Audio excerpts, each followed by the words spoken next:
বিসমিল্লাহির রহমানির রহিম। সুন্নত নাই শুধু দাওয়াতের মেহমান, সুন্নত নাই শুধু খাওয়া শেষে মধুপান, আরো কিছু সুন্নাত আছে তুমি জানো কি? জানলেও জীবনে কখনো তা মানো কি?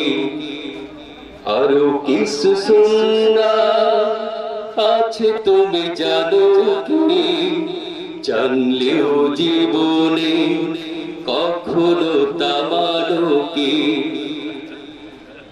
সুন্নাত শুধু নয় মজলুম সহায়ক, সুন্নাত ইহুদ জালিমের প্রতিরোধ। ঠিক না? সবাইকে বলতে হবে আমার সাথে সাথে। সুন্নাত শুধু নয় নির্জনে ধ্যানে যাওয়া, আর সুন্নাত হলো পাথরে আঘাত খাওয়া। ঠিক না? সুন্নাত শুধু নয় মজলুম সহায়ক, সুন্নাত ইহুদ জালিমের প্রতিরোধ, সুন্নাত শুধু নয় নির্জনে ধ্যানে যাওয়া, আর সুন্নাত হলো পাথরে আঘাত খাওয়া। মুহাব্বতে তার সুদিনের সাথী তুমি, দুর্দিনেও তার পাশে থাকো কি? আরো কিছু সুন্নাত আছে তুমি জানো কি? জানলেও জীবনে কখনো তা মানো কি? সুন্নতি কোরআনে সমাজ বিনির্মাণে বৈরী সকল পথ মাড়িয়ে চলা, সুন্নতি দাওয়াতে দিনের পাশাপাশি ইসলামের রক্ষায় হাতে তলোয়ার তোলা। ঠিক না? সুন্নতি কোরআনে সমাজ বিনির্মাণে বৈরী সকল পথ মাড়িয়ে চলা, সুন্নতি দাওয়াতে দিনের পাশাপাশি ইসলামের রক্ষায় হাতে তলোয়ার তোলা। সুন্নাত শুধু নয় নমনীয় আলাপ, সুন্নাত প্রয়োজনে হুঙ্কার গর্জন। ঠিক না? সুন্নাত শুধু নয় মেষ চড়াতে যাওয়া, আর সুন্নাত হলো রাষ্ট্রনায়ক হওয়া। ঠিক না? মুহাব্বতে তার খালিদ ওমর আলী আবু বকরের মতো পাশে থাকো কি? আরো কিছু সুন্নাত আছে তুমি জানো কি? জানলেও জীবনে কখনো তা মানো কি? সুন্নাত নাই শুধু দাওয়াতের মেহমান, সুন্নাত নাই শুধু খাওয়া শেষে মধুপান, আরো কিছু সুন্নাত আছে তুমি জানো কি? জানলেও জীবনে কখনো তা মানো কি?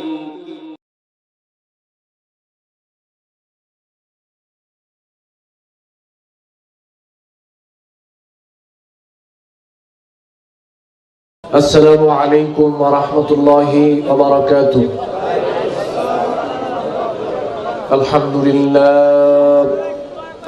لله نحمده ونستعينه ونستغفره ونعوذ بالله من شرور أنفسنا ومن سيئات أعمالنا من يهده الله فلا مضل له ومن يضلله فلا هادي له وأشهد أن لا إله إلا الله وحده لا شريك له وأشهد أن محمدا عبده ورسوله أما بعد فإن خير الحديث كتاب الله وخير الهدي هدي محمد صلى الله عليه وسلم وشر الأمور محدثاتها وكل محدثة بدعة وكل بدعة ضلالة وكل ضلالة في النار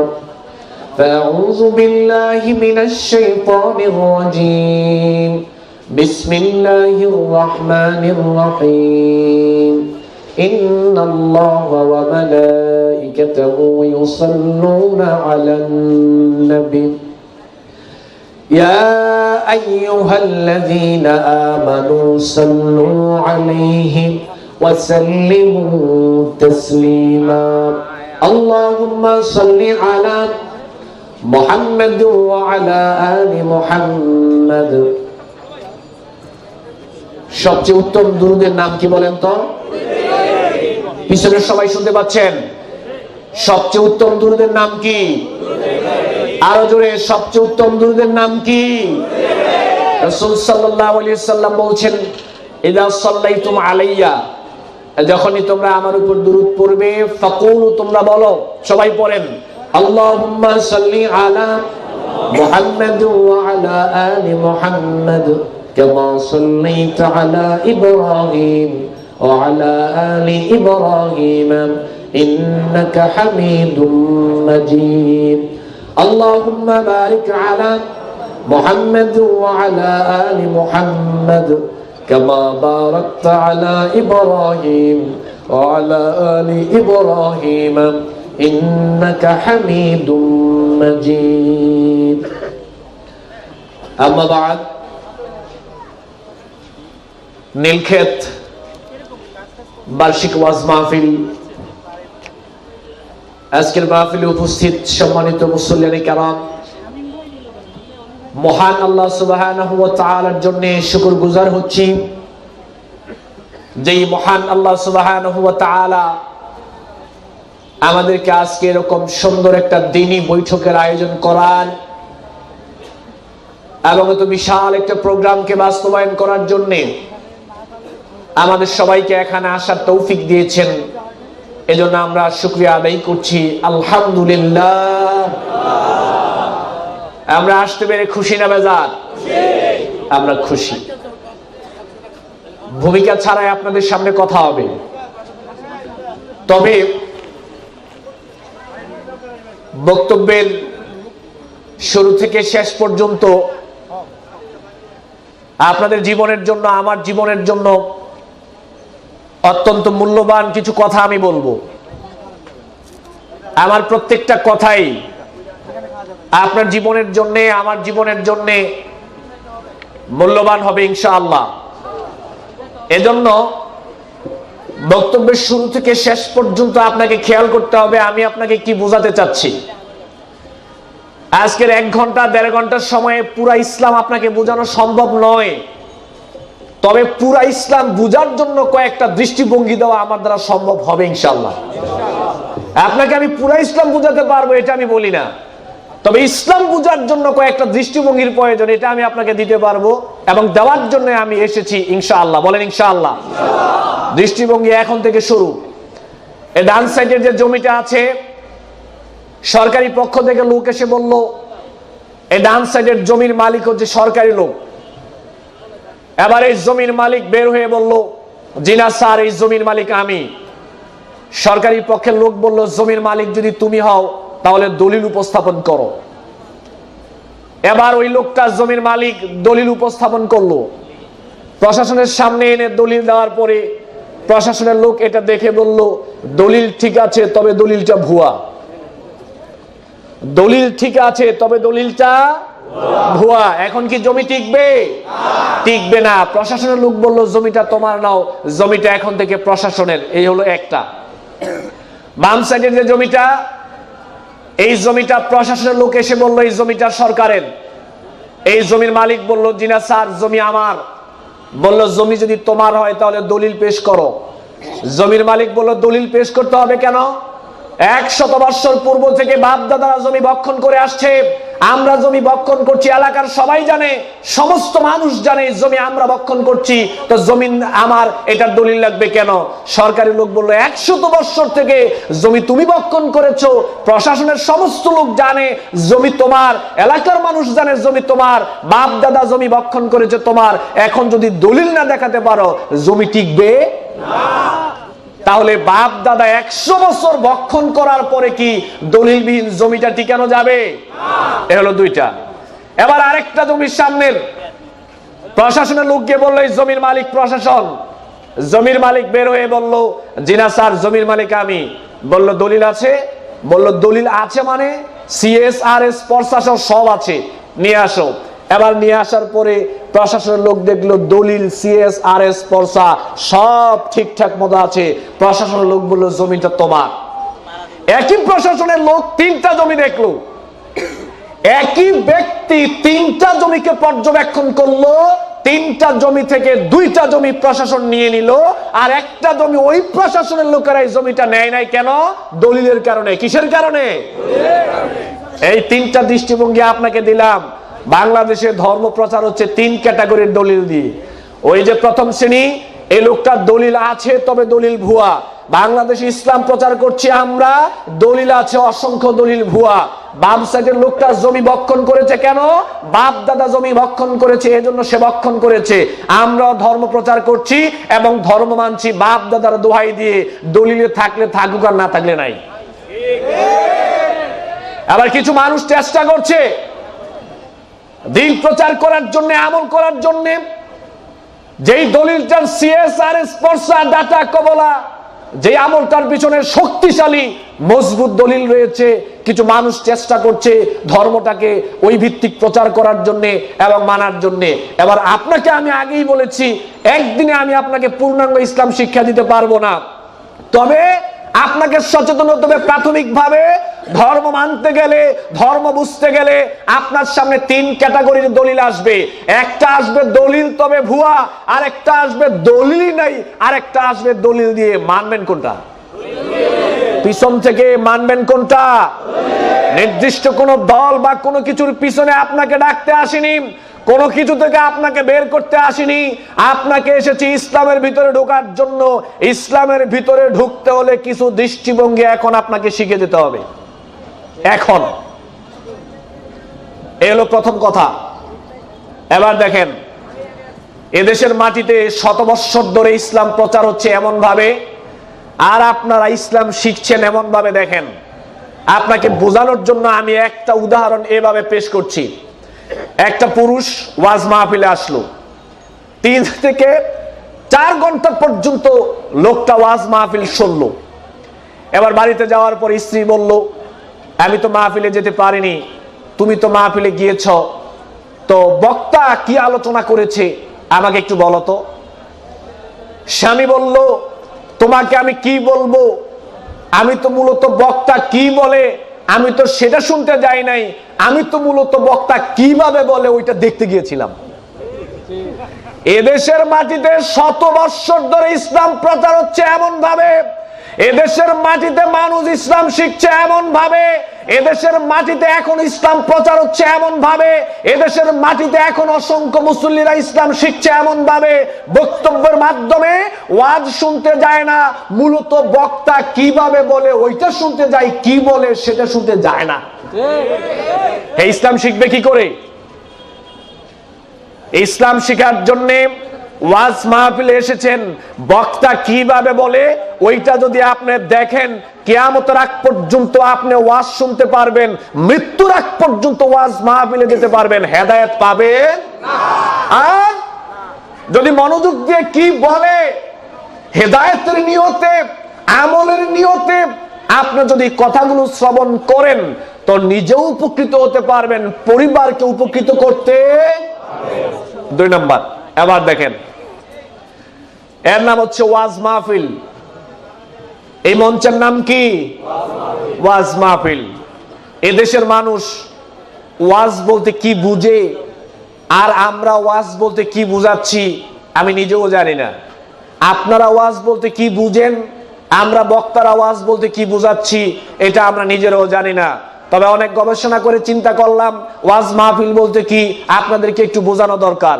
কারণ এত কষ্ট করে দূর দূরান্ত থেকে আপনারা ওয়াজ মাহফিলে আসেন, আসলে ওয়াজ মাহফিল বলতে কি বুঝায় এটা কি জানার দরকার আছে না? আমি একটু জানাচ্ছি। দেখেন, স্টেজে আপনারা গণ্যমান্য ব্যক্তিরা আছেন, আমি চাই এলিট পারসন যারা, শিক্ষিত মানুষ যারা, সচেতন মানুষ যারা, যুবক যারা, আমি আপনাদেরকে বিশেষভাবে দৃষ্টি আকর্ষণ করছি। খুব বেশি সময় আমি বক্তব্য দিব না, তবে আপনার মনটাকে আমি চাচ্ছি, আবেগটাকে না বিবেকটাকে চাচ্ছি, আমি কি বোঝাতে চাচ্ছি আপনি একটু বোঝার চেষ্টা করবেন। আল্লাহ যেন তৌফিক দেন, বলেন আমিন। ওয়াজ শব্দটা হচ্ছে বাংলা, আরবি শব্দটা হচ্ছে ওয়াজুন। ওয়াজুন শব্দের অর্থ হচ্ছে উপদেশ, নসিহত। আপনারা এত বিশাল জনস্রোত এখানে এসেছেন উপদেশ নেওয়ার জন্য, আর আমরা যারা এখানে বক্তব্য দিতে এসেছি আমরা এসেছি উপদেশ দেওয়ার জন্য। আপনারা এসেছেন উপদেশ নেওয়ার জন্য, আমরা এসেছি উপদেশ দেওয়ার জন্য। এখন আপনারা উপদেশ নিবেন কি দিয়ে আর আমরা দিব কি দিয়ে এটা এখনই বলবেন আল্লাহ। কে বলবেন? খোলেন কোরআনটা। ইতিপূর্বে ইন্টারনেটে বক্তব্যটা শুনেছেন, সংক্ষিপ্ত আকারে তুলে ধরেছিলাম। আজকে আবার এত বিশাল জনস্রোতকে বিষয়টা আমি জানাতে চাচ্ছি। আল্লাহ সুবহানাহু ওয়া তাআলা সূরা আল কামারের 4টা জায়গায় বলেছেন। 17 নং আয়াতে বলছেন, 22 নং আয়াতে বলছেন, 32 নং আয়াতে বলছেন, 40 নং আয়াতে বলছেন ওয়ালাকাদ ইয়াসসারনাল কুরআনা লিযিকরি ফাহাল মিন মুদ্দাক্কির। আমি কোরআন নাজিল করেছি সহজ করে, কেউ কি আছে যে কোরআন থেকে উপদেশ নিবে? কেন এসেছেন?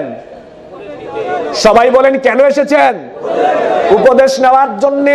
সূরা নাহলের 44 নং আয়াতে আল্লাহ রাব্বুল আলামিন বলছেন ওয়া আনজালনা ইলাইকা যিকরা লিতুবাইয়িনা লিন-নাস মা নুজিলা ইলাইহিম।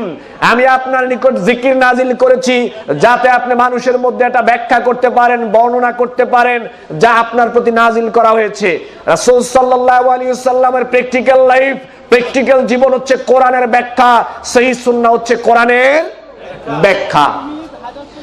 এবার আল্লাহ রাব্বুল আলামিন আমাদেরকে যে কথাটা বুঝাতে চাচ্ছেন সেটা হচ্ছে আমরা এখানে এসেছি উপদেশ নেওয়ার জন্য, আবার আমরা এসেছি এখানে উপদেশ দেওয়ার জন্য। আল্লাহ সুবহানাহু ওয়া তাআলার বক্তব্য হচ্ছে যারা উপদেশ নিতে এসেছো আর উপদেশ নিতে এসেছো তোমাদেরকে লক্ষ্য করে বলছি, উপদেশ নিতেও হবে কোরআন এবং হাদিস নিয়ে, উপদেশ দিতেও হবে কোরআন এবং হাদিস দিয়ে। ক্লিয়ার? এবার দেখেন,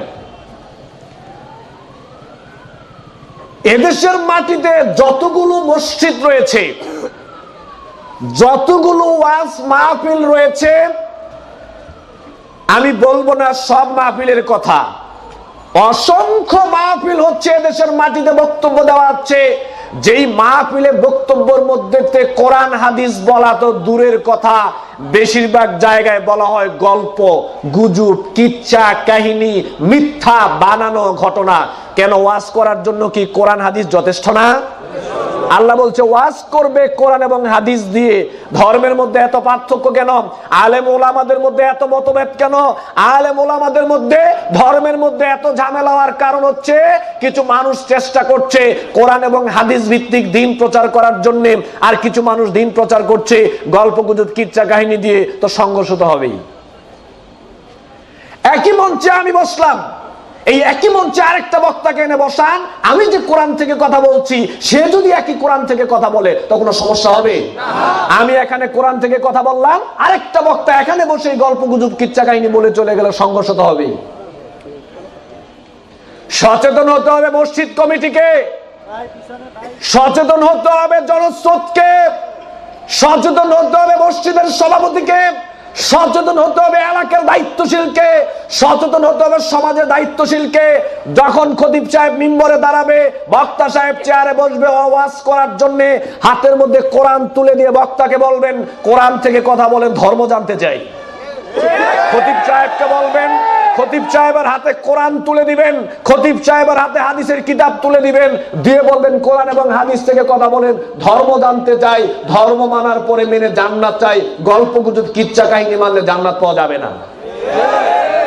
সচেতন আপনারা হন, সচেতন আপনারা হন। আপনারা সচেতন না হওয়ার কারণে সঠিক ধর্ম পাওয়া যাচ্ছে না। সঠিক ধর্ম পেতে হলে আপনাদেরকে সচেতন হতে হবে। একটা দৃষ্টিভঙ্গি দিয়ে গেলাম, সেটা হলো শুধুমাত্র আপনি বক্তাকে, খতিব সাহেবকে বাধ্য করেন কোরআন এবং হাদিস ভিত্তিক কথা বলতে। দেখেন কোরআন এবং হাদিস ভিত্তিক কথা বলতে গেলে দেখবেন সঠিক কোনটা এটা এমনি বের হয়ে চলে আসবে। তাহলে উপদেশ নিতে হবে, দিতে হবে কোরআন এবং হাদিস থেকে। উপদেশ নেওয়ার আরেকটা জায়গা, এটা বলার পরে আমি বক্তব্যে ঢুকবো। উপদেশ নেওয়ার আরেকটা জায়গা, এদেশের মাটিতে শত বৎসর ধরে এদেশের মাটিতে এখনো বক্তব্য চলছে। আমরা বক্তব্য দিচ্ছি জনগণের সামনে এই বলে উমুক রহমাতুল্লাহ আলাইহির জীবনী, উমুক রহমাতুল্লাহ আলাইহির জীবনী, উমুক রহমাতুল্লাহ আলাইহির জীবনী, উমুক রহমাতুল্লাহ আলাইহির জীবনী বলে মানুষকে উপদেশ দিচ্ছি। আল্লাহ এই কথা বলে নাই। আল্লাহ বলছে উপদেশ দিতে হবে রাদিয়াল্লাহু তাআলা আনহুর জীবনীর মাধ্যমে। এদেশের মাটিতে রাদিয়াল্লাহু তাআলা আনহুদের জীবনী বলা হয় না, ওমর রাদিয়াল্লাহু তাআলা আনহুর বিপ্লবী জীবন বলা হয় না, খাব্বাব বিন আরাত রাদিয়াল্লাহু তাআলা আনহুর ত্যাগময়ী জীবনীর কথা বলা হয় না, বেলাল রাদিয়াল্লাহু তাআলা আনহুর, বেলাল রাদিয়াল্লাহু তাআলা আনহু ইসলামের জন্য যে ত্যাগ স্বীকার করেছিলেন সেইগুলো ব্যাখ্যা করা হয় না, ও সুমাইয়া রাদিয়াল্লাহু তাআলা আনহা ইসলাম মানার জন্য শহীদ হয়েছিলেন সেগুলো বলা হয় না। উমুক রাহমাতুল্লাহি আলাইহি, উমুক রাহমাতুল্লাহি আলাইহির জীবনী বললে মানুষ হেদায়েত পাবে না। হেদায়েত পেতে হলে রাদিয়াল্লাহু তাআলা আনহুদের জীবনী আনতে হবে। কেন? আল্লাহ রাব্বুল আলামিন সূরা বাইয়িনার মধ্যে বলেছেন রাদিয়াল্লাহু আনহুম ওয়া রাদু আন। আল্লাহ যাদের প্রতি খুশি তাদের জীবনী বলতে হবে। আলাইকুম বিসুন্নতি ওয়া সুন্নাতিল খুলাফায়ে রাশিদিন আল মাহদিয়িন।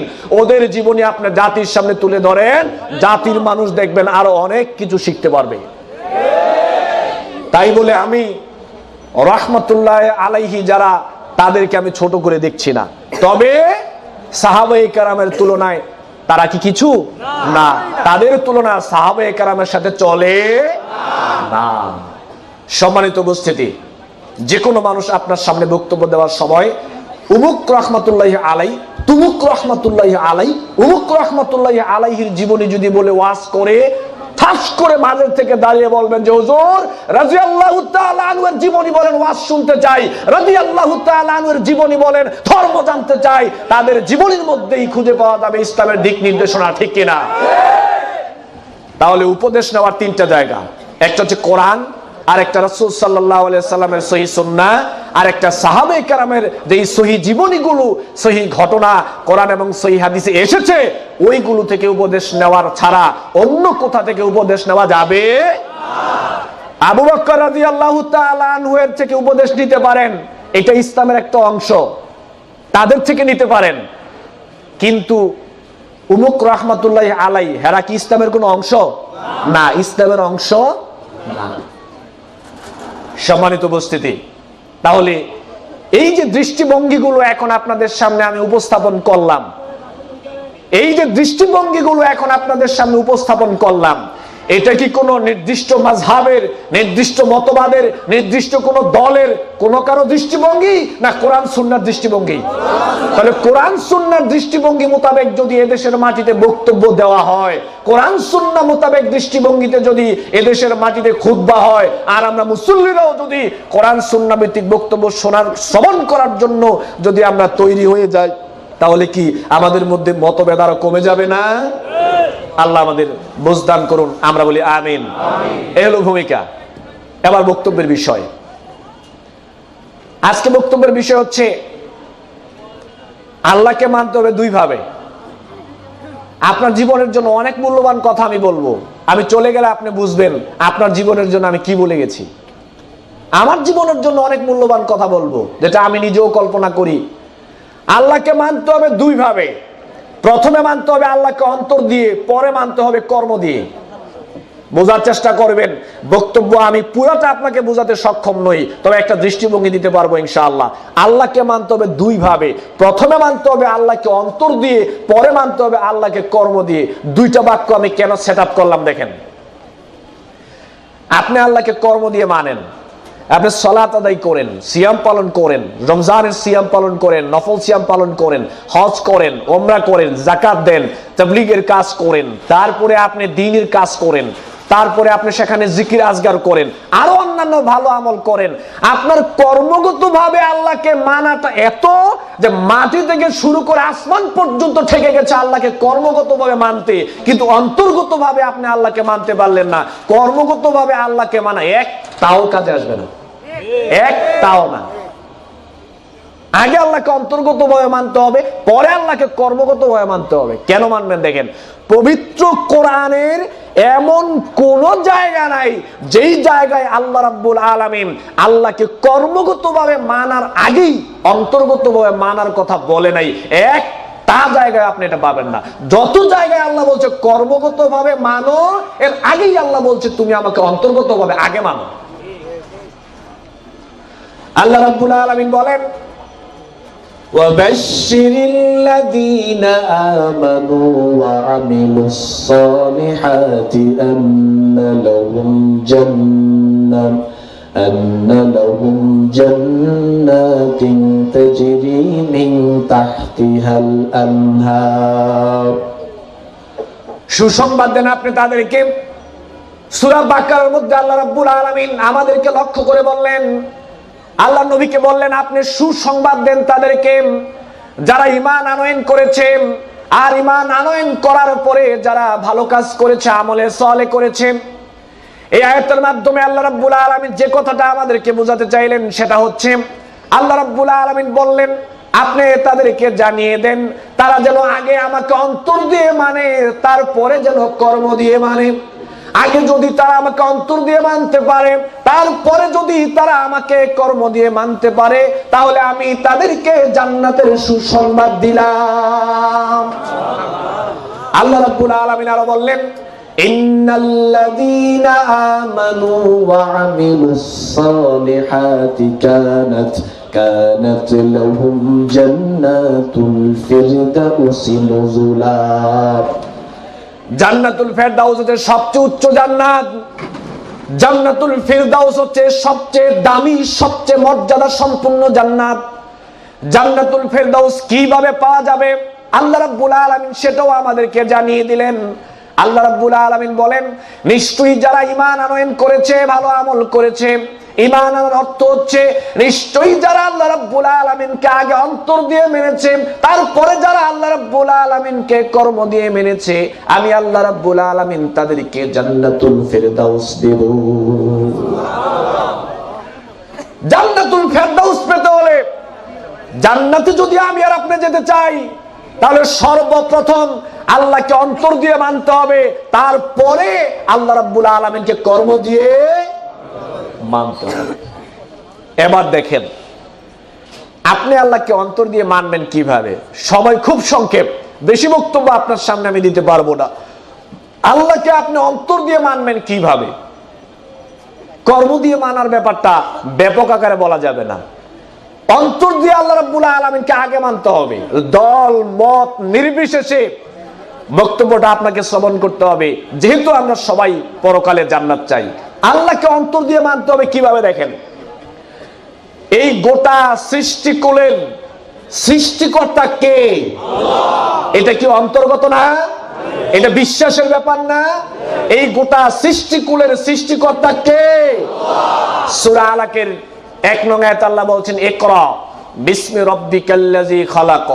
পড়ো তোমার সেই রবের নামে যিনি কি করেছেন? সৃষ্টি করেছেন।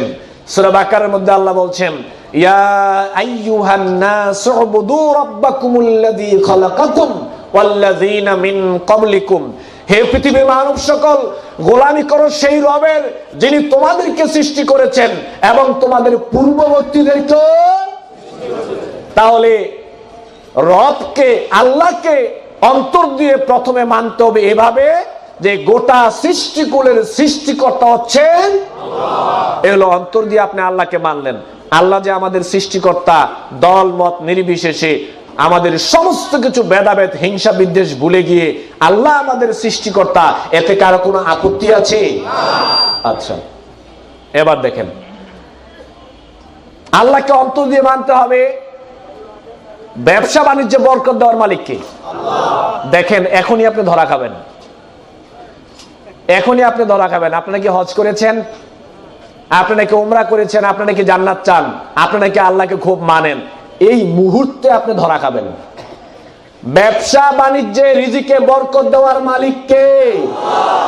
এদেশের মাটিতে অসংখ্য মানুষ রয়েছে যে বলে আল্লাহ হচ্ছে আমার রিজিক দাতা, লা ইলাহা ইল্লাল্লাহ, আল্লাহ তুমি ছাড়া কোনো রিজিক দাতা নাই, ব্যবসায় বরকত দাতা নাই। নামাজে দাঁড়িয়ে এই কথা বলে, বাহিরে এই কথা বলে, সব জায়গায় সে কথা বলে আল্লাহ হচ্ছে ব্যবসা বাণিজ্যে বরকত দেওয়ার মালিক। এদেশের মাটিতে অসংখ্য মানুষ আছে যারা ব্যবসা বাণিজ্যে বরকত দেওয়ার জন্য আল্লাহকে ছাড়াও কোনো না কোনো দরবারে বা মানুষের কাছে যায় কি যায় না? আপনি মনে কষ্ট নিবেন না, আপনাকে কষ্ট দেওয়ার জন্য আমি আসিনি, আমি এসেছি আপনাকে বোঝানোর জন্য আল্লাহকে আগে অন্তর দিয়ে মানতে হবে। ব্যবসা বাণিজ্যে বরকত দেওয়ার মালিক, রিজিকে বরকত দেওয়ার মালিক কে? এটা কি অন্তরের ব্যাপার না? এবার দেখেন আল্লাহ কি বলছেন। আল্লাহ রাব্বুল আলামিন বলেন, ওয়া মা মিন দাব্বাতিন ফিল আরদি ইল্লা আলাল্লাহি রিজকুহা। জমিনে এমন কোন বিচরণশীল প্রাণী নেই, হাজার হাজার প্রজাতির প্রাণী এই জমিনের মধ্যে আল্লাহ রাব্বুল আলামিন সৃষ্টি করেছেন। আল্লাহ রাব্বুল আলামিন বলেন, ওই হাজার হাজার সৃষ্টির হাজার হাজার মাখলুকাতের সমস্ত রিজিকের দায়িত্ব আমি আল্লাহ রাব্বুল আলামিন আমার কাঁধে তুলে নিয়েছি। যে ব্যক্তি নিজে আল্লাহকে বলে রিজিক দাতা, আবার ব্যবসা বাণিজ্যে বরকতের জন্য ডান বাম মানুষের কাছে যায়, সে আল্লাহর উপর পূর্ণ তাওয়াক্কুল করতে পারেনি, আল্লাহর প্রতি পূর্ণ ভরসা করতে পারে নাই। এজন্য আল্লাহর নবী 1450 বছর পূর্বে কথাটা বলে গিয়েছেন। তিরমিজি শরীফের মধ্যে আসছে, আল্লাহর নবী বলেন, লাউ আন্নাকুম তাতাওয়াক্কালুনা আলাল্লাহি হাক্কা তাওয়াক্কুলিহিম লারাযাকাকুম কামা ইয়ারযুকুত তায়রা তাগদু খিমাসান ওয়া তারুহু বিতানান। আল্লাহর নবী বলেন, সত্যি যদি তোমরা আল্লাহ রাব্বুল আলামিনের প্রতি ভরসা করার মতো ভরসা করতে পারতে, শুধু ভরসা নয়, এটার নাম ভরসা নাম। আপনি আল্লাহকে বললেন আপনি আমার রিজিক দাতা, আবার মানুষের দরবারে গেলেন আপনি রিজিকে বরকতের জন্য, এটা ভরসা করার মতো ভরসা করা হয় নাই। আল্লাহ নবী বলেন, সত্যি যদি তোমরা আল্লাহ রাব্বুল আলামিনের প্রতি ভরসা করার মতো ভরসা করতে পারতে, তাহলে একটা পাখি সকালবেলা খালি পেটে ঘর থেকে বের হয়ে যায়, সে জানে না কোথায় তার রিজিক রয়েছে, তার কোনো ব্যবসা নেই, তার কোনো চাকরি নেই, সে জানে না কোথায় তার খাবার রয়েছে। আবার ঠিকই দেখা যায় সন্ধ্যাবেলায় ভরা পেটে ঘরে ফিরে আসে, বাচ্চার জন্য খাবার নিয়ে আসে। আল্লাহর নবী বলেন, সত্যি যদি তোমরা এককভাবে রিজিকের জন্য এককভাবে আল্লাহ রাব্বুল আলামিনের প্রতি ভরসা করার মতো ভরসা করতে পারতেন, তাহলে ওই পাখিকে রিজিক দেওয়ার মতোই আল্লাহ তোমাদের রিজিকের ব্যবস্থা করে দিতে। তাহলে মানুষের দরবারে, কোন বাবার দরবারে ব্যবসা বাণিজ্যে বরকতের জন্য যদি আপনি যান, তো আল্লাহকে রিজিক দাতা হিসেবে অন্তর দিয়ে কি আপনি মানতে পারলেন? দেখেন, আজকে আপনি এখানে ব্যবসায়ী মানুষ সবাই, দেখেন ভাইয়েরা, এখানে আপনারা সবাই ব্যবসা করেন, বেশিরভাগ মানুষ ব্যবসায়ীদের উদ্যোগে আজকে ওয়াজ মাহফিল। আজকের দিনে আপনার দোকানে কত টাকা বিক্রি হবে, আজকের দিনে কেন যে কোনো দিনে আপনার দোকানে কত টাকা বিক্রি হবে, এটা পৃথিবী সৃষ্টির 50,000 বছর পূর্বে আল্লাহ এটা নির্ধারণ করে দিয়েছেন। সুবহানাল্লাহ। আজকে আপনি একটা বাবার দরবারে গেলেন ব্যবসায় বরকত দেওয়ার জন্য, ব্যবসায় বরকত মানে বিক্রি বেশি হওয়া, ব্যবসায় বরকত মানে বিক্রি বেশি হওয়া। মুসলিম শরীফের মধ্যে আল্লাহর নবী বলছেন, কাতাবাল্লাহু মাকাদিরাল খালকি ক্বাবলা আইয়াখলুকাস সামাওয়াতি ওয়াল আরদি বি50 আলফা সানা। যেই দিন আপনি বাবার দরবারে গেলেন ব্যবসায় বরকতের জন্য, আমি ওই দিনের রেস ধরেই বলছি, ওই দিন পরের দিন আপনার দোকানে কত টাকা বিক্রি হবে 50,000 বছর পূর্বে পৃথিবী সৃষ্টির আল্লাহ এটা নির্ধারণ করে দিয়েছেন। আল্লাহ যদি লিখে রাখেন আজকে আপনার দোকানে বিক্রি হবে 1000 টাকা, লাভ হবে 10টা বাবার দরবারে গেল 1001 টাকা লাভ দেওয়ার মতো ক্ষমতা পৃথিবীর কারোই নেই। এর নাম ঈমান, এর নাম আল্লাহকে অন্তর দিয়ে মানা। ঠুকঠাক সেজদা দিলে আল্লাহকে অন্তর দিয়ে মানা হয় না। ঠুকঠাক একটু জিকির আজগার করলেন, তাসবিহ তাহলিল করলেন, সুবহানাল্লাহ বললেন, আল্লাহু আকবার বললেন, তারপরে সালাতের মধ্যে দাঁড়িয়ে খুব একটু কাঁদলেন, একেই বলে আল্লাহকে মানা হয় না। আল্লাহকে মানতে হলে আগে অন্তর দিয়ে মানতে হবে, অন্তর দিয়ে। আরেকটা দলিল সূরা ইউসুফের 106 নং আয়াত, আল্লাহ রাব্বুল আলামিন বলছেন, ওয়ামা ইউমিনু আকসারুহুম বিল্লাহি ইল্লা ওয়া হুম মুশরিকুন। অধিকাংশ মানুষ সে দাবি করবে আমি ঈমানদার, অধিকাংশ মানুষ আমার মতো বক্তা হবে, আলেম ওলামা হবে, মুখে দাড়ি থাকবে, টুপি থাকবে, পায়জামা পাঞ্জাবি থাকবে, মসজিদে খুতবা দিবে, অধিকাংশ মানুষ আল্লাহর প্রতি ঈমান আনার পরেও আল্লাহ বলছেন সে মুশরিক। অধিকাংশ মানুষ। এবার দেখেন মানুষ মুশরিক হয় কেন? প্রথমে মানুষ মুশরিক হয় অন্তরের বিশ্বাসের কারণে। অন্তরের বিশ্বাসের কারণে প্রথমে মানুষ হয় ঈমানদার, আবার অন্তরের বিশ্বাসের কারণেই প্রথমে মানুষ হয় কি? মুশরিক। কি হয়? মুশরিক হয়। তাহলে ব্যবসা বাণিজ্যে বরকতের জন্য এই পৃথিবীর কোন মানুষের যে কোনো দরবারে ব্যবসা বাণিজ্যে বরকত হওয়ার জন্য কি যাওয়া যাবে? গেলে কি ঈমান থাকবে? ব্যবসা বাণিজ্যে বরকত দেওয়ার মালিক কে? আল্লাহ রাব্বুল আলামিন। এরপরে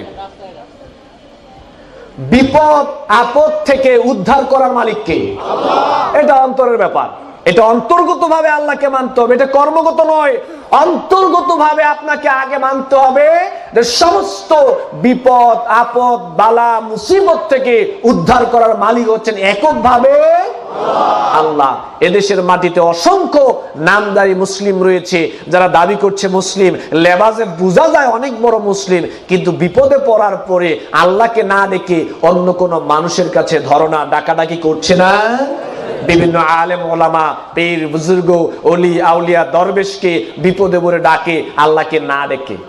এরকম কি হচ্ছে না বাংলাদেশে? আপনি মনে কষ্ট নিয়েন না, আপনাকে কষ্ট দেওয়ার জন্য বলছি না, আপনাকে শুধু বোঝাতে যাচ্ছি আগে অন্তর দিয়ে আল্লাহকে মানতে হবে। সূরা আনআম 117 নং আয়াত, শুধু 17 নং আয়াত, আল্লাহ রাব্বুল আলামিন বলছেন, ওয়া ইয়ামসাসকাল্লাহু বিদুররিন ফালা কাশিফা লাহু।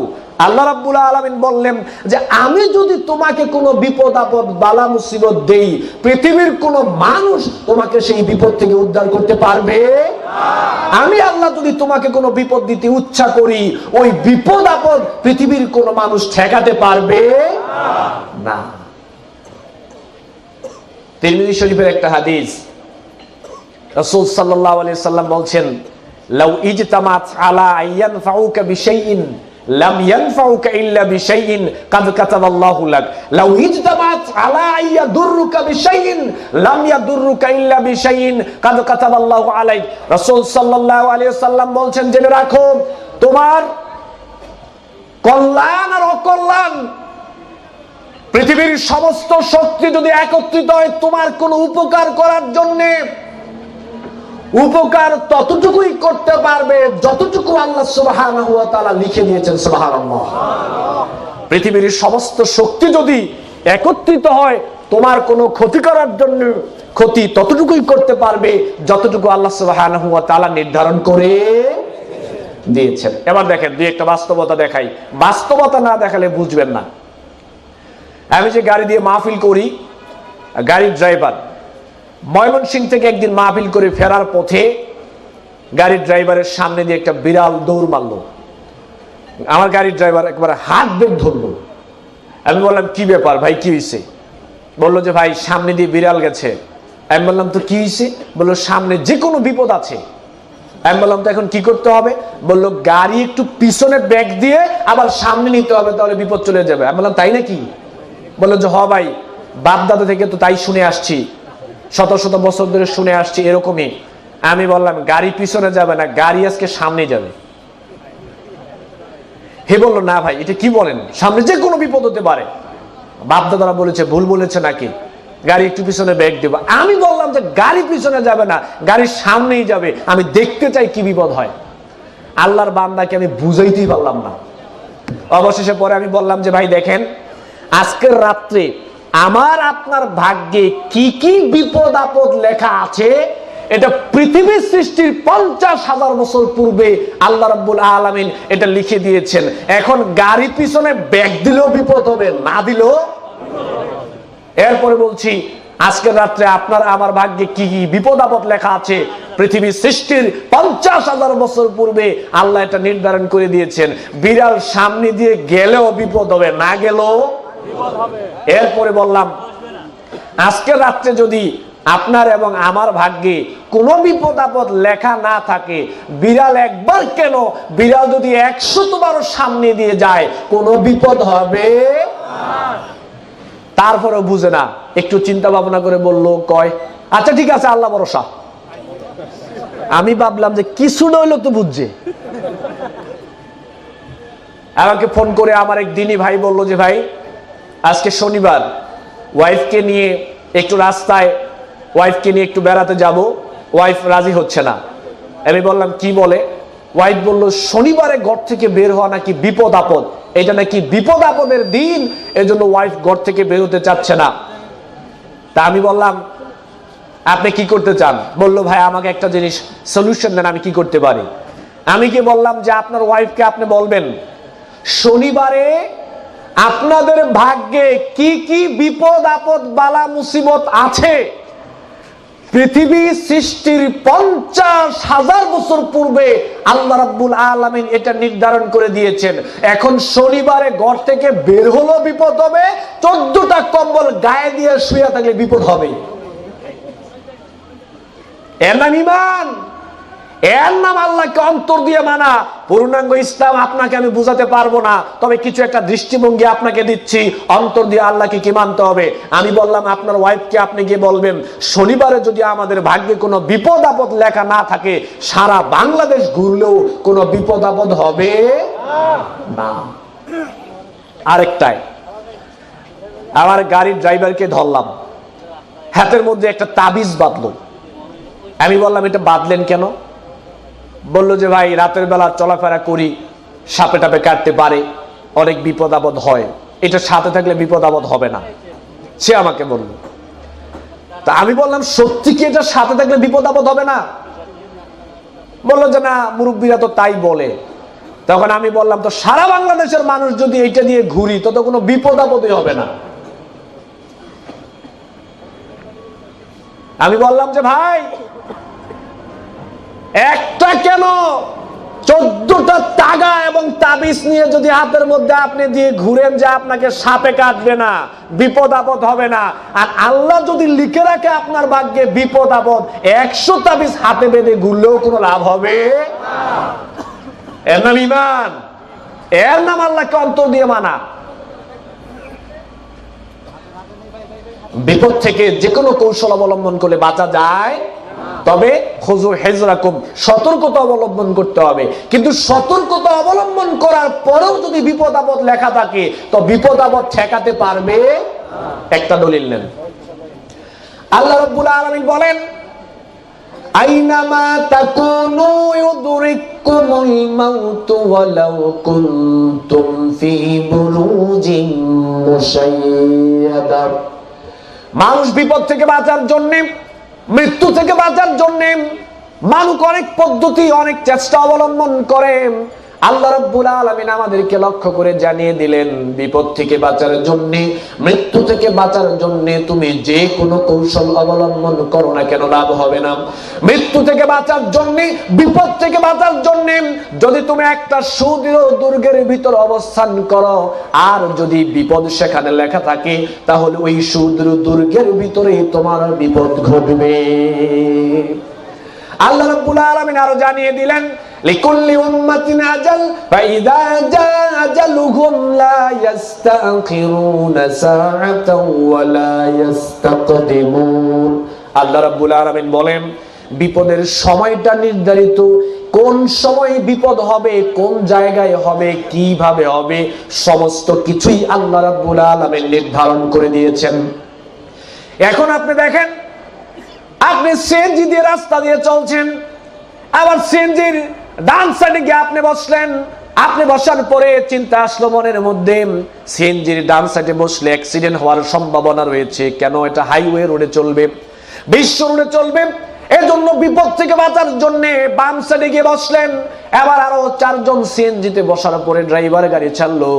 ঘটনাক্রমে দেখা গেল সিএনজি চলছে, আর সিএনজিটা রাস্তায় অ্যাক্সিডেন্ট হওয়ার পরে ওই সিএনজিতে কেউ মারা যায় নাই, শুধু মারা গিয়েছেন আপনি।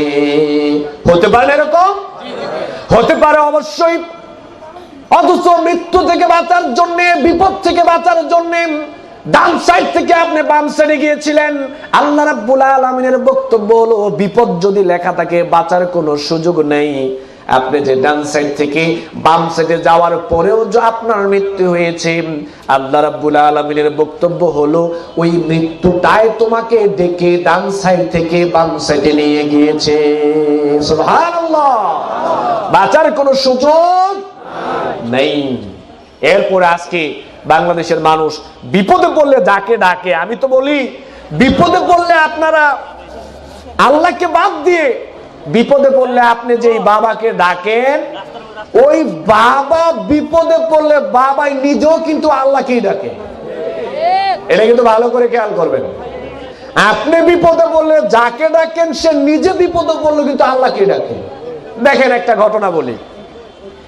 একজন বক্তার ওয়াজ মাহফিল আমি শুনলাম, উনি ওনার একটা ঘটনা এভাবে বললেন যে উনি একবার লঞ্চে করে মাহফিলে যাচ্ছেন। তো মাহফিলে যাওয়ার সময় সমুদ্রের উত্তাল তরঙ্গের ঢেউ এসে তার লঞ্চকে আক্রমণ করলো। এবার সমস্ত মানুষ দল মত নির্বিশেষে, ভালো মন্দ ধর্ম বর্ণ নির্বিশেষে একনিষ্ঠভাবে সবাই আল্লাহকে ডাকা শুরু করলো। এখন তো ভূমিকম্প প্রতিরোধের কমিটিও আছে। ভূমিকম্প প্রতিরোধ করার জন্য সমস্ত প্রস্তুতি সম্পূর্ণ। আরে বেটা, তুমি কি ভূমিকম্প সম্পূর্ণ কমপ্লিট করবা? এ বলে ভূমিকম্প প্রতিরোধ করব। তুমি কিসের ভূমিকম্প প্রতিরোধ করবা? সারা পৃথিবীর শক্তি একত্রিত হলো, ভূমিকম্প প্রতিরোধ করা যাবে? এই পৃথিবীতে ভূমিকম্প প্রতিরোধ করার জন্য কোন যন্ত্র আবিষ্কার হয় নাই। এই পৃথিবীতে ভূমিকম্প প্রতিরোধ করার একটা যন্ত্র আবিষ্কার হয়েছে 1450 বছর পূর্বে। ওই যন্ত্রের নাম হচ্ছে, যখন ভূমিকম্প হবে, যে ভূমিকম্প দিবে, ভূমিকম্প থেকে বাঁচতে হলে তার কাছে আশ্রয় চাইতে হবে, হলো অস্ত্র। যে ভূমিকম্প দিচ্ছে, ভূমিকম্পের মালিকের কাছে আশ্রয় চাইতে হবে ভূমিকম্প ঠেকানোর জন্য। যে দিচ্ছে সে ছাড়া ভূমিকম্প কেউ ঠেকাতে পারবে না। তো সমুদ্রের উত্তাল তরঙ্গে ঢেউ উঠল। তো উনি বললেন যে তখন সবাই একনিষ্ঠভাবে আল্লাহকে ডাকছে। তো উনি ওনার ভাষায় বললেন যে আমি দেখলাম লঞ্চে তো অনেক ধর্মের মানুষই থাকে, আর হিন্দু মানুষ তো দেখলে অনেক সময় চীনাও যায়। তো উনি বললেন যে আমি দেখলাম কিছু হিন্দুও সেদিন আল্লাহকে ডাকছে, এত ঢেউ উঠেছে। তো তখন তো আর কোনো ক্ষমতা চলে না, টাকা পয়সা চলে না, কারো কোনো ক্ষমতা সমুদ্রের ঢেউয়ের মধ্যে চলে না, টাকা পয়সার গরম চলে না, খতিব সাহেবের বক্তাগিরি চলে না, পীর সাহেবের পীরগিরি চলে না, কারো কোনো কিচ্ছুই সেখানে চলে না। এবার সবাই আল্লাহকে ডাকছে। সে বললো আমি দেখলাম হিন্দু আল্লাহকে ডাকছে। তো উনি বললো, আমি হিন্দুকে জিজ্ঞেস করলাম কি ব্যাপার? তো তোমরা আল্লাহকে ডাকছো কেন? ডাকার কথা তো ভগবানকে। কয় না, এটা ভগবানে পারতো না, এটা থামাই তুলে আল্লাহরই লাগবে। খোলেন কোরআন, 1450 বছর পূর্বে আল্লাহ এই কথাটা কোরআনে বলেছেন। আল্লাহু আকবার।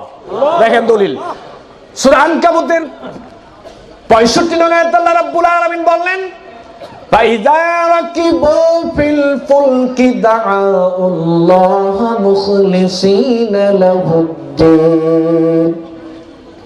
মানুষ যখন সমুদ্রের মধ্যে নৌযানে মানুষ যখন চলাচল করে, আরোহণ করে, আর সমুদ্রের উত্তাল তরঙ্গের ঢেউ যখন এসে মানুষকে আক্রমণ করে, তখন মানুষ ভুলে যায় সে কোন দল করে, মানুষ ভুলে যায় সে কোন ধর্মের, মানুষ ভুলে যায় সে বড় না ছোট, পাপী না খারাপ, ভালো মানুষ কিনা, মানুষ সব কিছু ভুলে যায়। তখন মানুষ একনিষ্ঠভাবে শুধু ডাকে আল্লাহকে। ফালাম্মা নাজ্জাহুম ইলাল বাররি ইযা হুম ইউশরিকুন।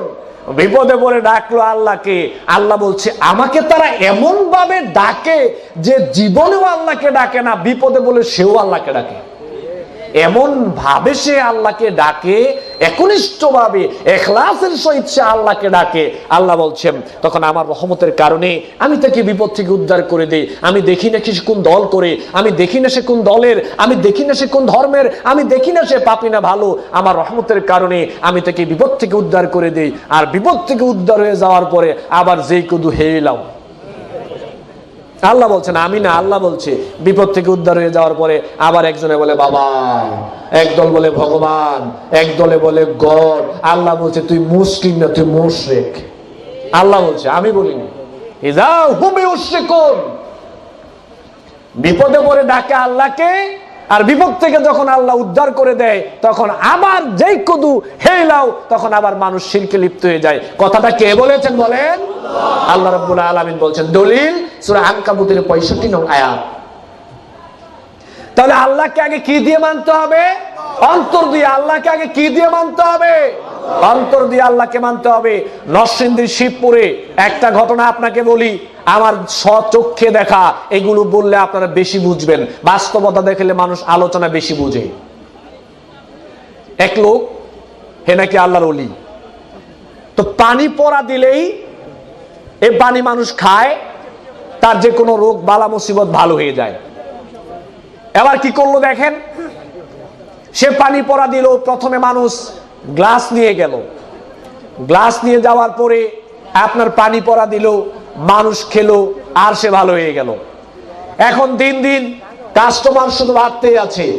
এবার মানুষ নিয়ে গেল আপনার জগ, মানুষ নিয়ে গেল কলস, মানুষ নিয়ে গেল বালতি, এগুলো ভরে পানি নিল, আর সে শুধু পানির মধ্যে ফু দিয়ে দেয়, এই পানি যে খায় সে নাকি ভালো হয়ে যায়। দিন দিন কাস্টমার আরো বাড়তেই আছে। এবার কি করবে, বেচারা বিপদে পড়ে গেল। একটা বড় ড্রাম কিনলো, ড্রামের ভিতরে পানি ভরে ড্রামের মধ্যে পানি দিয়ে সে শুধু পানির মধ্যে ফু দিয়ে দিল, মানুষ পানি নিচ্ছে, খাচ্ছে, আর নাকি রোগ ভালো হয়ে যাচ্ছে। এবার কি করব, নিচোখ দিয়ে গিয়ে একদিন দেখলাম হাজার হাজার মানুষ, কোন হিন্দু সেখানে যায় না, যা দেখলাম সব মুসলমান সেখানে গিয়ে উপস্থিত। কেন? ওই পানি আনার জন্য। এই পানি আনলে, এই পানি খেলে যার যে কোনো সমস্যা সেটা নাকি ভালো হয়ে যাবে। লোকটা নিজেও বিপদে পড়ে গেল। এখন কি করলো দেখেন, মানুষকে ঠেকাতে পারছে না, এত মানুষ সেখানে। সে নিজে একটা মোটর গাড়লো পানির, এতটুকু মোটর তুলে এখান থেকে 6 হাত লম্বা ধরেন একটা পাইপ নিল, পানি উঠছে নিচ থেকে, 6 হাত দূরে গিয়ে পানি পড়ছে। হে শুধু পাইপের মধ্যে ফু দিয়ে দিছে, পানি উঠে নিচ থেকে পাইপের মধ্যে ফু দিছে, পানি পড়তেছে, মানুষ নিচ্ছে, পানি খাচ্ছে, আর নাকি লোক ভালো হয়ে যাচ্ছে। মানুষ মরছে কয় কেন? অন্তরের বিশ্বাসের কারণে। প্রথমে মানুষ মরছে কয় কেন? অন্তরের বিশ্বাসের কারণে। কুমিল্লাতে ইন্টারনেটে, আবার ফেসবুক আইডিতে আপনারা যারা আছেন, আমার প্রোফাইলে আমি শেয়ার করে দিয়েছি, কুমিল্লাতে একটা ঘটনা দেখলাম। হে বলে আল্লাহর ওলি, শেভ করা ইয়ং একটা ছেলে, তার জন্মদিন গেল কয়েকদিন আগে।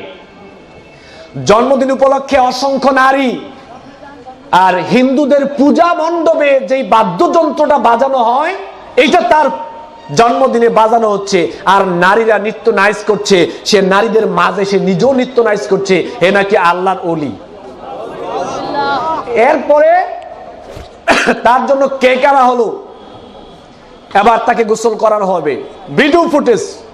এবার তাকে গোসল করানো হবে, তাকে গোসল করাচ্ছে নারী, 6-7টা নারী। সে লুঙ্গি পরে লেংটি দিল, লেংটি দেওয়ার পরে সোজা হয়ে দাঁড়ালো। মহিলা একজন মাথায় পানি ঢালছে, ওই পানি গড়িয়ে পড়ছে। মহিলা একজন হাত মোড়াচ্ছে, একজন এই হাত মোড়াচ্ছে, একজন মুখ মুড়িয়ে দিচ্ছে, একজন ঠ্যাং মুড়িয়ে দিচ্ছে, একজন পা মুড়িয়ে দিচ্ছে। ভিডিও ফুটেজে আমি যেটা দেখলাম, একটা মহিলা দেখলাম যে লুঙ্গির ভিতরে হাত দিয়ে মোড়া দিচ্ছে। এরপরে এই পানি মাটিতে পড়তে পারে না, সবাই গ্লাস নিয়ে দাঁড়ানো, বোতল নিয়ে দাঁড়ানো, জগ নিয়ে দাঁড়ানো। ওই আল্লাহর ওলির পানি পড়তেছে, গ্লাসে পানি পড়ছে, আর সবাই পানি খেয়ে ফেলছে। এই পানি খেলে নাকি যে কোনো সমস্যা কেটে যাবে। মানুষ মৎস্য কয় কেন? অন্তরের বিশ্বাসের কারণে। হিন্দু ধর্মের বিশ্বাসও এত নিকৃষ্ট না যে একটা মানুষের গোসলের পানি খেলে বিপদ আপদ চলে যাবে। মুসলিম ধর্মের মধ্যে মুশরিকরা এমন ভাবে উঠে পড়ে লেগেছে, মুশরিকদেরকেও আজকে মুসলমানদের বিশ্বাস ছাড়িয়ে যাচ্ছে।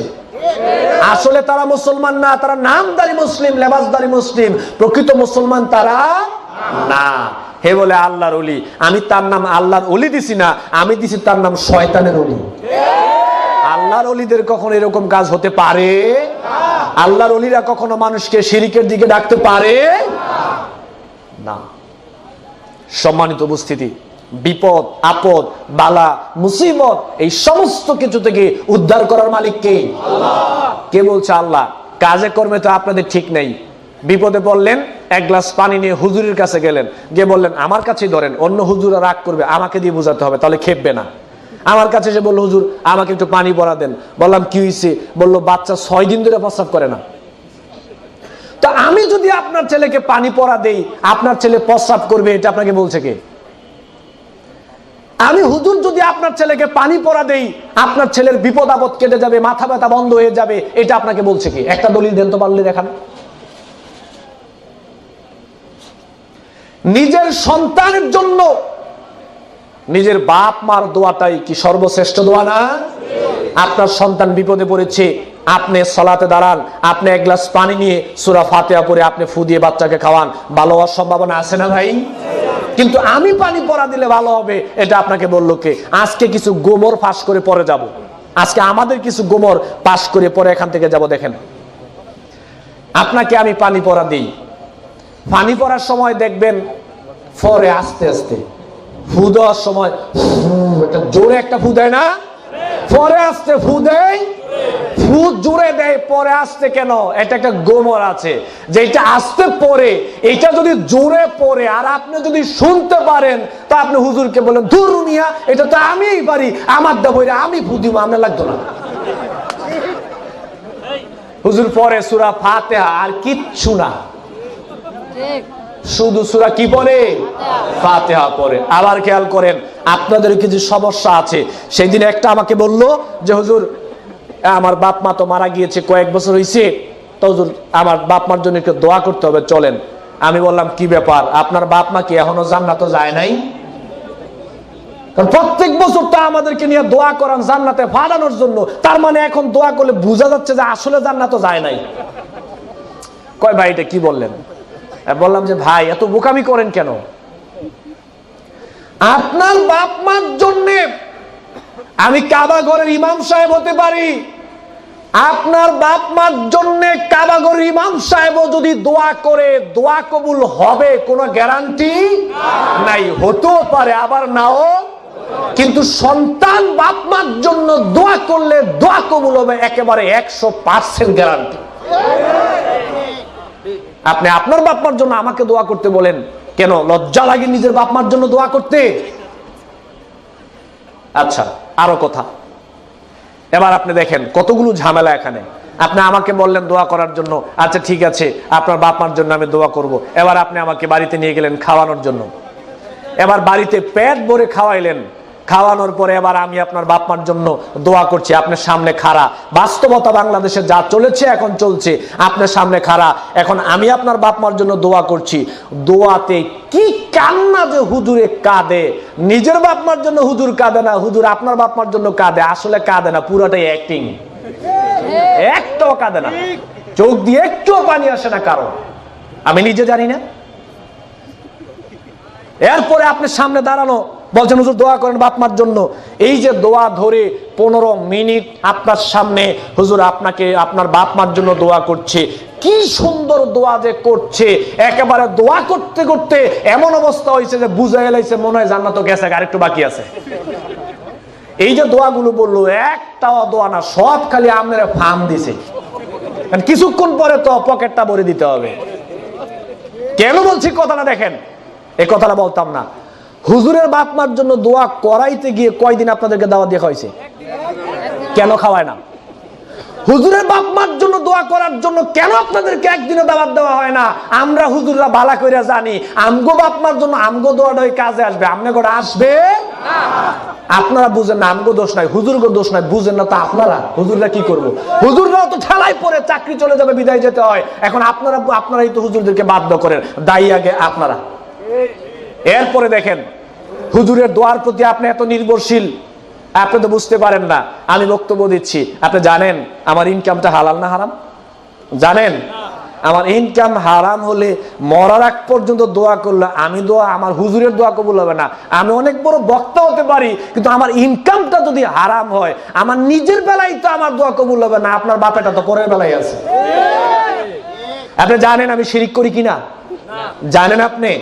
আমি শিরিক করলে আমার দোয়া কবুল হবে না, মৃত্যুর আগ পর্যন্ত দোয়া করলে দোয়া কবুল হবে না। আমি বিদআত করি কিনা আপনি জানেন? আমার বাপ মার সাথে সম্পর্ক ভালো না মন্দ আপনি জানেন? বাপ মার সাথে যদি আমি হুজুরের সম্পর্ক ভালো না থাকে, আমি হুজুর সারাদিন দোয়া করলে দোয়া কবুল হবে না। রিদার রব্বু ফি রিদাল ওয়ালিদি ওয়া সাখাতার রব্বু ফি সাখাতাল ওয়ালিদি। রাসূল সাল্লাল্লাহু আলাইহি ওয়াসাল্লাম বলছেন যে এই সন্তানের বেলায় বাপ মা সন্তুষ্ট, আল্লাহ ওই সন্তানের প্রতি সন্তুষ্ট। এই সন্তানের প্রতি বাপ মা অসন্তুষ্ট, আল্লাহ সন্তানের প্রতি অসন্তুষ্ট। তো আল্লাহ যেই বেড়ার প্রতি অসন্তুষ্ট, সেই বেড়া দোয়া করলে বুঝি দোয়া কবুল হইব? বুঝেন না আপনারা, আপনারাই বুঝেন না। হুজুরদেরকে দোষে লাভ নাই, দোষ আগে আপনাদের। এই বিশ্বাসটা মন থেকে তুলে নিতে হবে যে যে কোনো দোয়ার বেলায় খালি হুজুরের দোয়া লাগবে, হুজুরের দোয়া লাগবে। সেদিন এই মোহাম্মদ আলী ভাই দেখলাম একটা প্রোগ্রামে সুন্দর কথা বললো যে সব দোয়ার সব মোনাজাতে খালি হুজুর লাগে, তো স্ত্রী সহবাসের দোয়াই না কেন? সব দোয়ায় যে খালি আপনার হুজুর লাগে।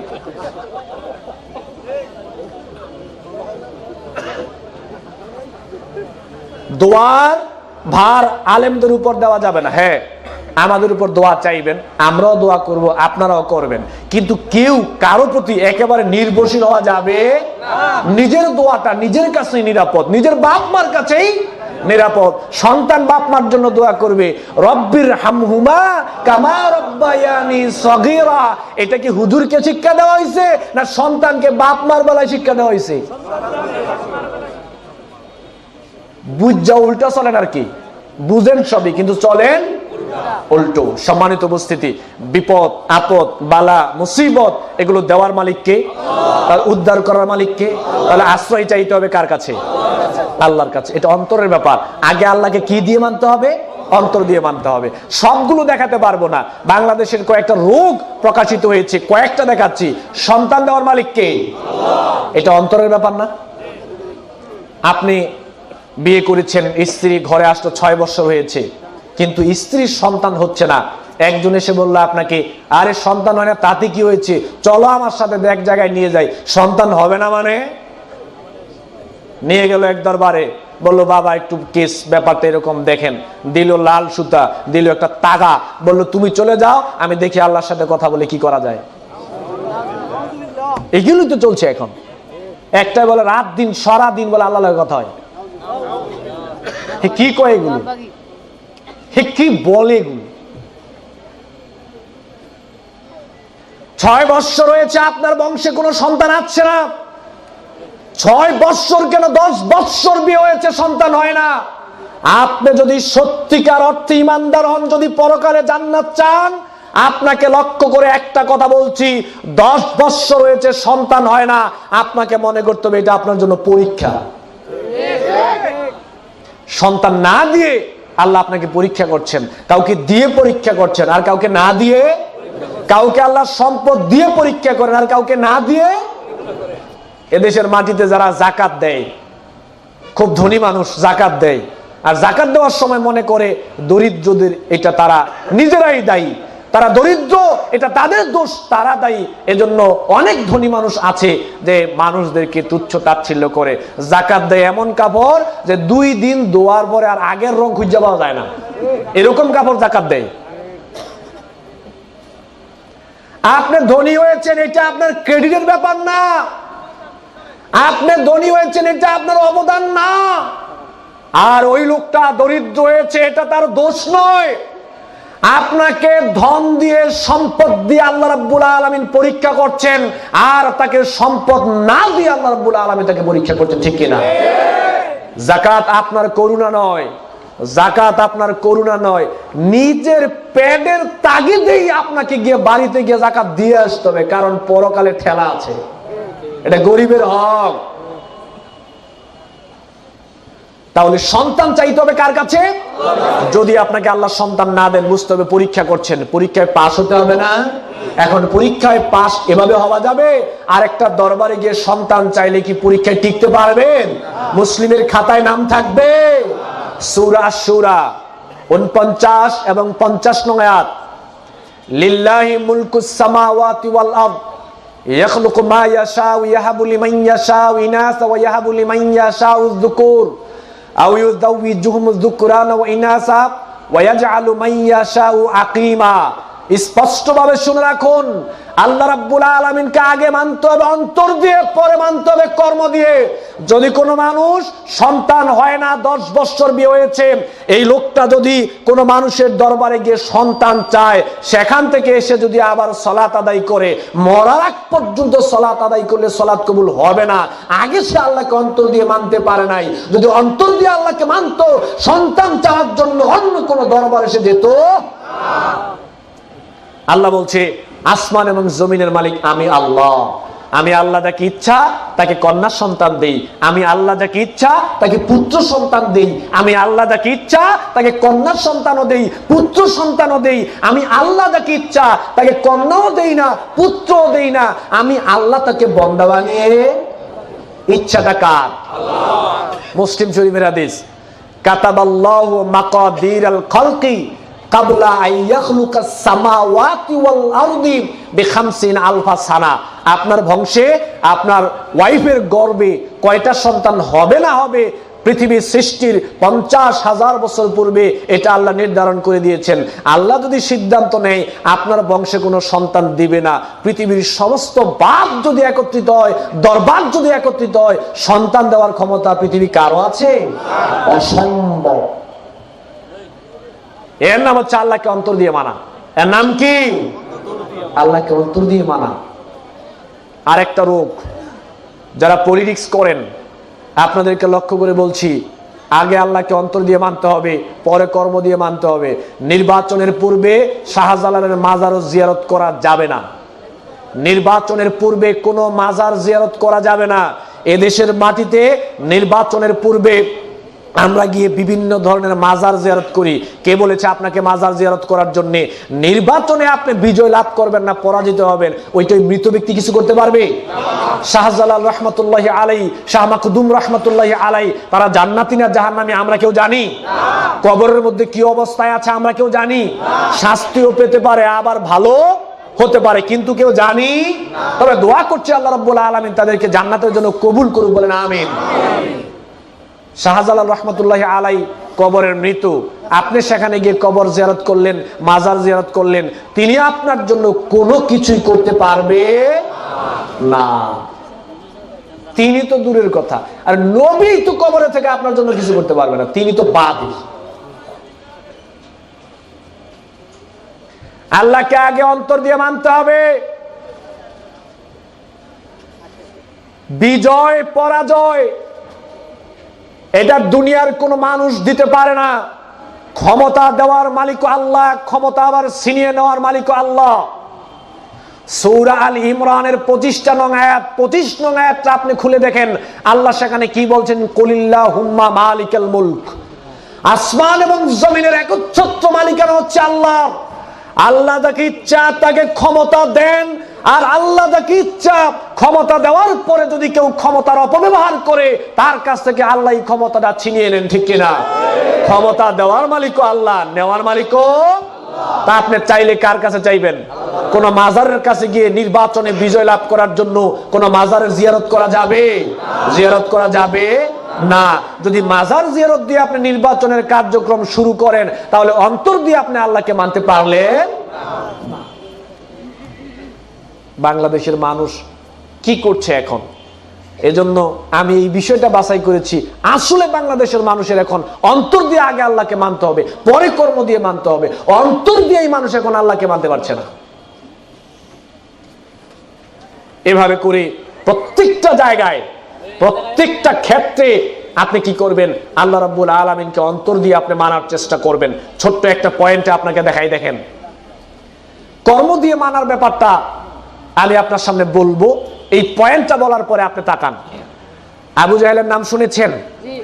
আবু জাহেলের নাম শুনেন নাই? আবু জাহেল হলো কুখ্যাত কাফের। কুখ্যাত কি? কাফের। আবু জাহেল কাফের হলো কেন? আল্লাহ সৃষ্টিকর্তা, এটা আবু জাহেল বিশ্বাস করতো, মানতো, কোনো সমস্যা ছিল না। আল্লাহ রিজিকে বরকত দান করেন, এটা আবু জাহেলও মানতো, কোনো সমস্যা ছিল না। আপনি খোলেন সূরা যুখরুফ, সূরা আনকাবুত, সূরা মুমিনুন, দেখেন আল্লাহ কি বলছে, ওয়ালা ইন সাআলতাম মান খালাকাস সামাওয়াতি ওয়াল আরদ। সমস্ত কাফেরকে লক্ষ্য করে বলছেন, আমি শুধু আবু জাহেলের নাম নেব, আপনারা একটু জবাব দিবেন। আবু জাহেল কিন্তু দেখবেন আমাদের সাথে মিলবে।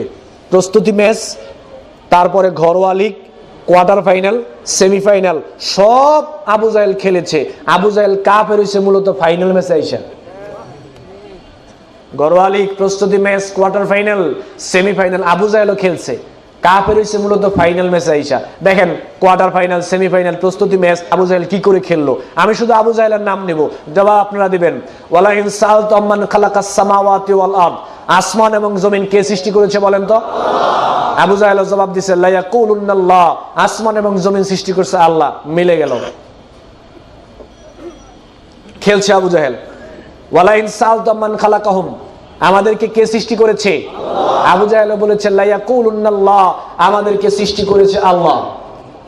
সূরা ইউনূস 31 নং আয়াত, কুল মাইয়ারযুকুকুম মিনাস সামাই ওয়াল আরদ আম্মান ইয়ামলিকুস সামআ ওয়াল আবসার। আসমান থেকে, জমিন থেকে আমাদেরকে রিজিকের ব্যবস্থা করেন কে? আমাদের দৃষ্টিশক্তি, কর্ণশক্তি, এগুলোর মালিক কে? আবু জাহেল বলেছে ফাসায়াকুলুনাল্লাহ, এই সমস্ত কিছুর মালিক হচ্ছেন আল্লাহ। ওয়ালা ইন সাআলতাহুম মান খালাকাস সামাওয়াতি ওয়াল আরদ ওয়া সাখখারাশ শামসা ওয়াল কামার। আসমান, জমিন, চন্দ্র, সূর্য, এগুলোকে কে সৃষ্টি করেছে? এগুলোকে কে কন্ট্রোল করছে? আবু জাহেল জবাব দিয়েছে এগুলো করছেন আল্লাহ। ওয়ালা ইন সাআলতাহুম মান নাযালা মিনাস সামাই মাআন ফাআহইয়া বিহিল আরদা মিন বাদি মাউতিহা।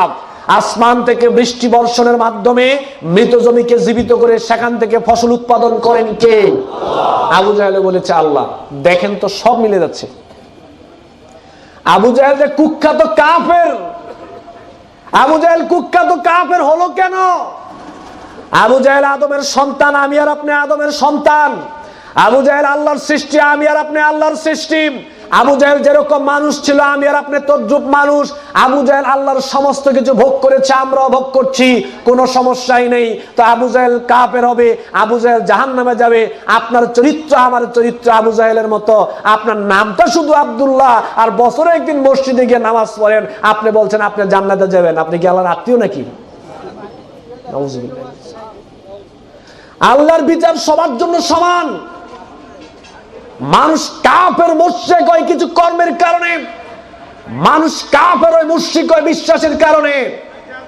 আবু জাহেল আল্লাহকে এত কিছু মানার পরে আবু জাহেল কাফের হলো কেন? শুনে রাখুন, আবু জাহেল আল্লাহকে এত কিছু মানলো, কিন্তু আবু জাহেল আল্লাহর তাওহীদ মানতে রাজি হলো না, আল্লাহর একত্ববাদকে আবু জাহেল মানতে রাজি হলো না। অত্যন্ত দুঃখজনক ব্যাপার হলো, বাংলাদেশের অধিকাংশ মানুষ তাওহীদ কি জিনিস এটা বুঝেই না। জান্নাত চায় কিন্তু তাওহীদই বুঝে না, আবার বুঝতেও দেয় না। এটা নাকি আমি বুঝতাম না, আমি দুনিয়ার সব বুঝে, আমি বলে এটা বুঝতাম না। জান্নাতে যাওয়ার জন্য এক নাম্বার শর্ত হচ্ছে তাওহীদ বুঝতে হবে। দলিল সূরা মুহাম্মদের 19 নং আয়াত, ওয়ালাম আন্নাহু লা ইলাহা ইল্লাল্লাহ। আগে বলছে তাওহীদ সম্পর্কে জ্ঞান অর্জন করো, লা ইলাহা ইল্লাল্লাহ সম্পর্কে আগে জ্ঞান অর্জন করো। তাওহীদ ঠিক না হলে সারাদিন সালাত আদায় করলে কোনো লাভ হবে না। আবু জাহেল আল্লাহর তাওহীদ মানতে রাজি হলো না। আবু জাহেল শিরকের পথ ছাড়তে আবু জাহেল রাজি হলো না। মনে মনে কষ্ট, অত্যন্ত দুঃখ হচ্ছে মনে বাংলাদেশের সিচুয়েশন দেখে। আজকে আলেম ওলামাদের মধ্যে এত সমস্যা, কোরআন এবং সহিহ হাদিস ভিত্তিক কথা বললে, কোরআন হাদিস থেকে কথা বললে ফতোয়া দেওয়া হচ্ছে মুশরিক। অত্যন্ত কষ্ট লাগে, কোরআন এবং হাদিস থেকে কথা বললে মুশরিক হয়।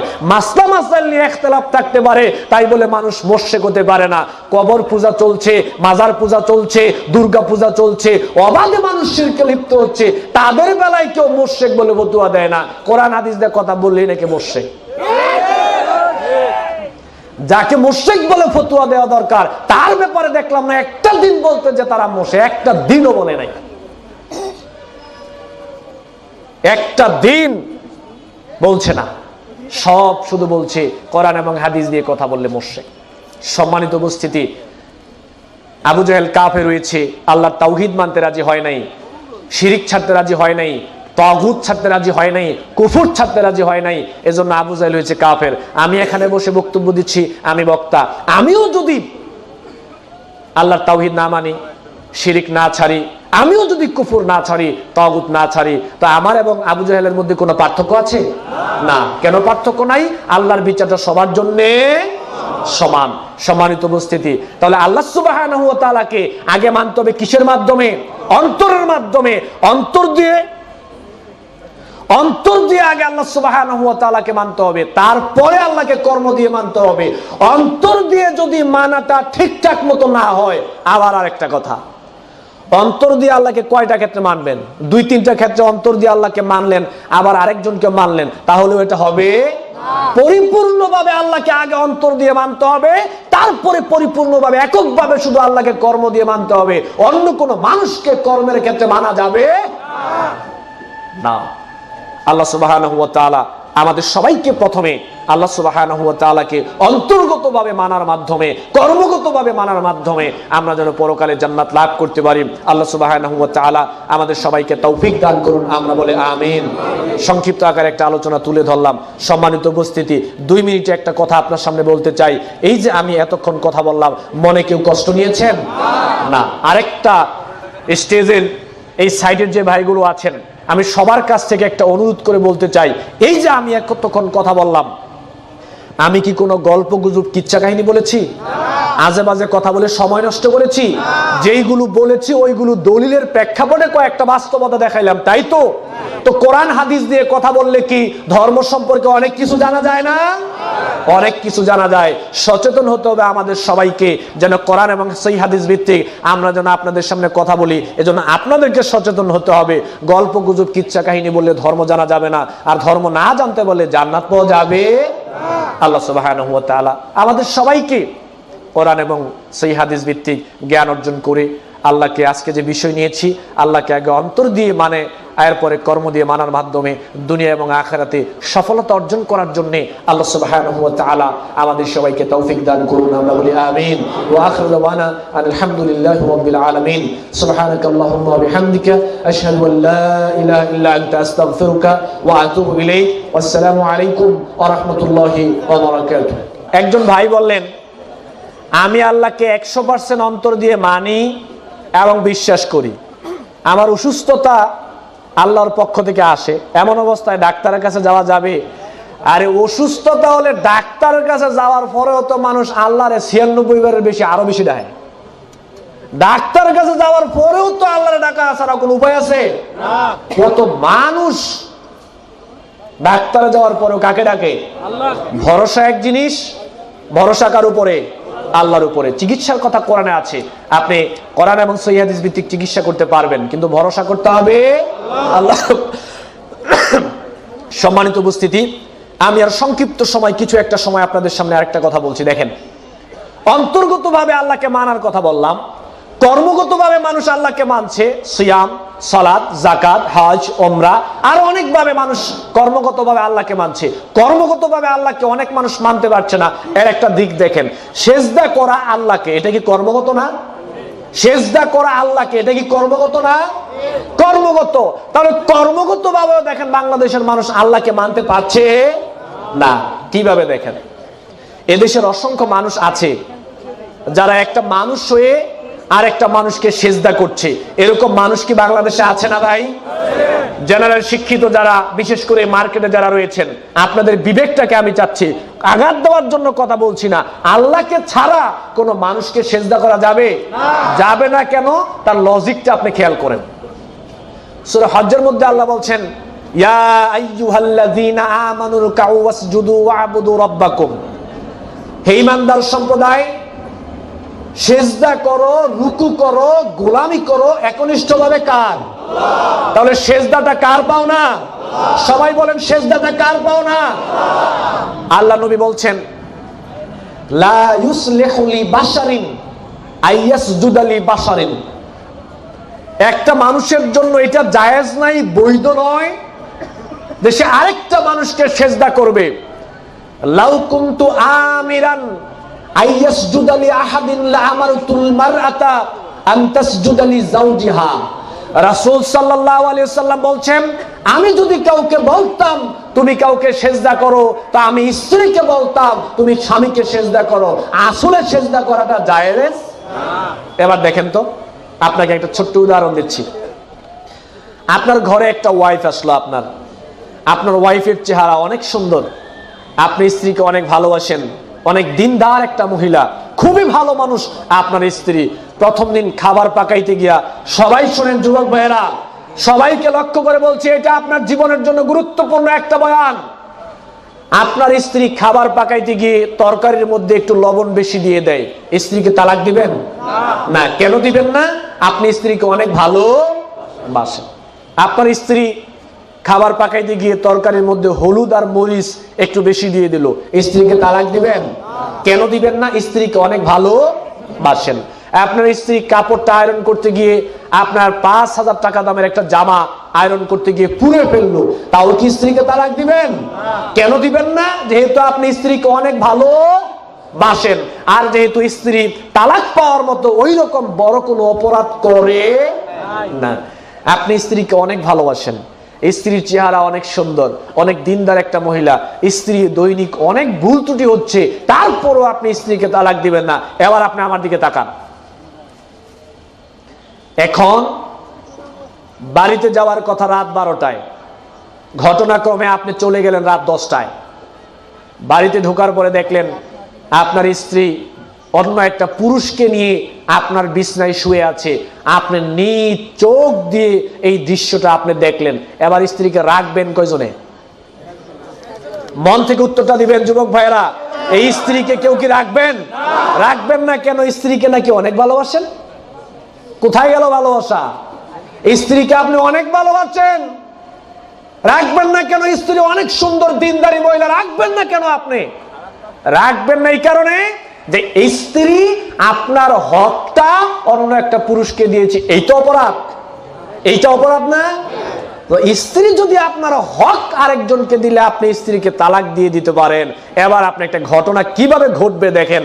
রাসূল সাল্লাল্লাহু আলাইহি সাল্লাম মুআজ রাদিয়াল্লাহু তাআলা আনহুকে লক্ষ্য করে বললেন, বুখারীর হাদিস, ইয়া মুআজ আতাদরি মা হাক্কুল্লাহি আলাল ইবাদ।